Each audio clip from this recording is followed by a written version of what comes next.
Hello बच्चों, आप लोगों का स्वागत है कैम साइंस ट्यूटोरियल पे एक नए पेपर के एनालिसिस को लेके।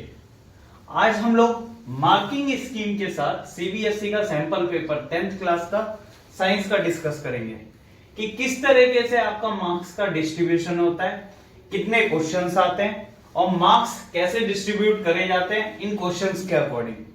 हमें अगर ये स्ट्रेटेजी पता हो पहले से ही तो हम लोगों को मार्क्स अच्छे स्कोर करने में और हेल्प मिलेगी। तो चलो आप डिस्कस करते हैं। देखो, साइंस का पेपर, ओवरऑल साइंस के पेपर की अगर बात करें तो ये पूरा पेपर डिवाइड होता है लगभग 5 सेक्शन में।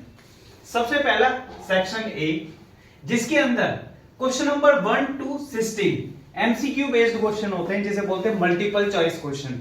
मल्टीपल चॉइस क्वेश्चन में क्या होता है, 4 ऑप्शन दिए होते हैं ए बी सी डी, और हमें चूज करना होता है एक ऑप्शन। हर क्वेश्चन 1 मार्क्स का होगा। इसी में क्वेश्चन नंबर 17 to 20 यानी 17 से 20 लगभग 4 क्वेश्चन असर्शन और रीजनिंग के होते हैं। असर्शन और रीजनिंग में क्या दिया होता है, एक सेंटेंस दिया होता है, हमें ये एनालिसिस करना होता है कि सेंटेंस ए यानी असर्शन राइट है कि नहीं है, और आर मींस रीजन, असर्शन का जो रीजन दिया गया है वो एक्यूरेट है कि नहीं है। इसे भी 4 ऑप्शन में दिया जाता है ए बी सी डी। पूरा का पूरा सेक्शन ऑलमोस्ट 20 क्वेश्चंस का है, तो ये कितने मार्क्स का हो गया, 20 मार्क्स का। बच्चों पूरा बता देता हूं, पूरा सेक्शन ज्यादातर क्वेश्चन आपकी ही बुक में से एक्टिविटी बेस्ड क्वेश्चन जितने भी होंगे वो सब किस में पूछे जाते हैं, सेक्शन ए में। सपोज लिटमस पेपर का क्वेश्चन है कि किसी सॉल्यूशन में अगर हम लिटमस पेपर को डिप करेंगे, वो सॉल्यूशन से अगर लिटमस पेपर ब्लू में कन्वर्ट होता है, रेड में कन्वर्ट होता है, तो सॉल्यूशन कैसा होगा, एसिडिक होगा या बेसिक होगा। आपकी बुक में डायग्रामेटिकली जितने भी एक्टिविटी बेस्ड क्वेश्चन दिए गए हैं वो सारे किसमें पूछे जाते हैं, सेक्शन ए में। तो प्लीज उनको जरूर पढ़ना, वो सारे के सारे क्वेश्चन रिपीट होते हैं सेक्शन ए में विद डायग्राम। अब आते हैं सेक्शन बी में।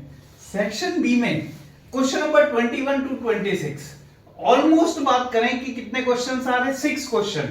हर क्वेश्चन कितने मार्क्स का है, 2 मार्क्स का। Very short answer question. Very short answer question की बात करें तो इनका आंसर हमें क्या देना पड़ेगा, सब्जेक्टिवली देना पड़ेगा। तो आपका आंसर लगभग 20 से लेके 30 वर्ड में होना चाहिए। 20 से लेके 30 वर्ड की बात करें तो 2 से लेके 3 लाइन में हमारा आंसर देंगे तो सफिशिएंट होगा। वेरी शॉर्ट आंसर क्वेश्चन इस तरीके से पूछे जाता है कि हमारा 1 या 2 लाइन में क्वेश्चन का आंसर आ जाए। सपोज बायो से एक क्वेश्चन है, मैं एग्जांपल के लिए बता देता हूं। अगर हम हमारी बॉडी में से गॉल ब्लैडर रिमूव कर देंगे तो हमारे डाइजेशन में क्या फर्क पड़ेगा। सिंपल सी बात है, गॉल ब्लैडर अगर हमारी बॉडी में से एलिमिनेट कर देंगे तो जितने भी फैटी सब्सटेंस है, फैटी एसिड जो हम लेते हैं, उनके डाइजेशन में क्या होगी, प्रॉब्लम होगी। क्योंकि गॉल ब्लैडर के अंदर अपने क्या होते हैं, पैंक्रियाटिक जूसेस स्टोर होते हैं जो कि इमल्सिफिकेशन ऑफ फैट करते हैं। ऐसे क्वेश्चंस आएंगे जिनका आंसर 2-2, 3-3 लाइन में दिया जाएगा। 6 क्वेश्चंस आएंगे सेक्शन बी में। अब बात करते हैं सेक्शन सी की। सेक्शन सी में ऑलमोस्ट 27 से लेकर 33 तक क्वेश्चन आएंगे, यानी 7 क्वेश्चन। ये थे हमारे 6 क्वेश्चन, ये थे हमारे 20 क्वेश्चन।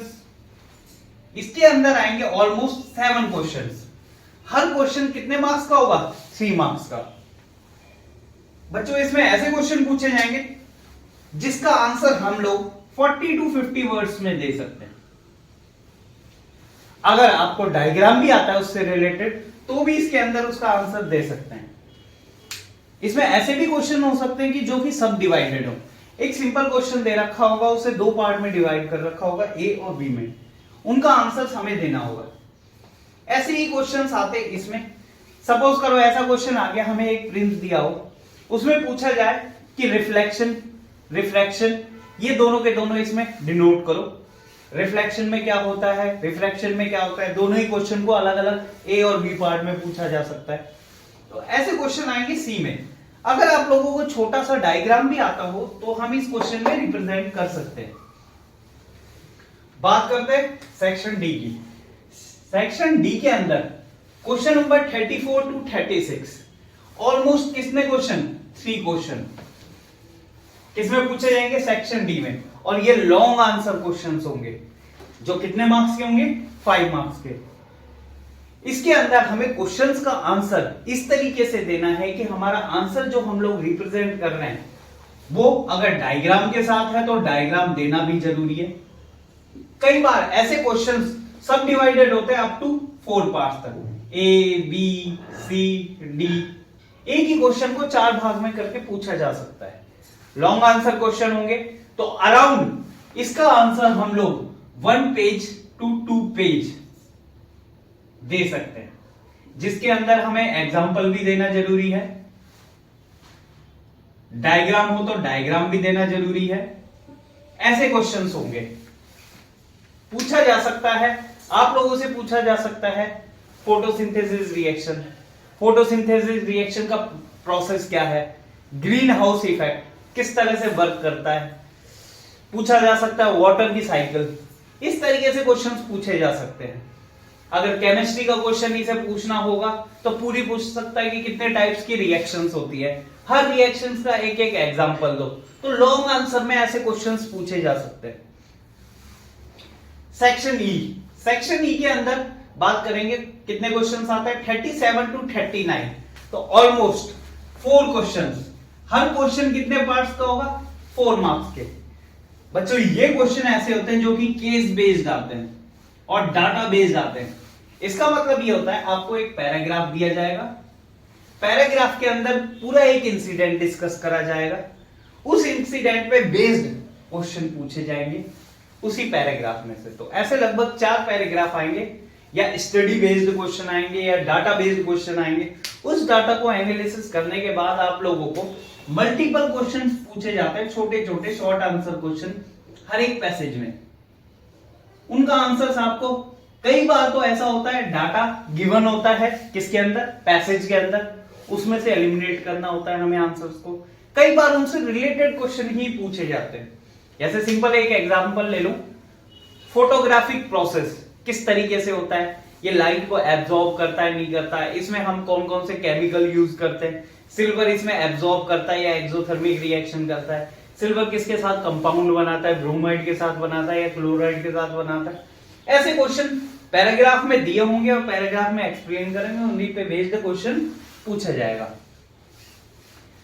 होप आप सबको पेपर का पैटर्न समझ में आ गया। अगर हमें रास्ता पता हो तो उस रास्ते पे चलना बहुत इजी हो जाता है और टारगेट अचीव करना बहुत इजी हो जाता है। तो ये वही आपका रास्ता है जिसको आपको याद रखना है। अगर ये चीज हमें पता होगी तो हम मार्क्स 100% स्कोर करने में, अचीवेबल करने में इजी होगा। तो होप आपको पसंद आया होगा। अगर आपको एक सैंपल पेपर, इवन मैंने वो एनालिसिस किया है, यही सैंपल पेपर हमने कहां से लिया था? 10th क्लास का सीबीएसई की साइट से डाउनलोड किया था और उसी का ही एनालिसिस करके बताया गया। इसका एक एग्जांपल फॉर्म में यह पेपर मैं डाउनलोड कर दूंगा मेरे टेलीग्राम चैनल पे, जो कि ये है t.me/amitdagar986। जल्दी ही हम लोग एक सैंपल पेपर जो सीबीएसई का दिया हुआ है वो डिस्कस करेंगे विद आंसर्स। Thank you.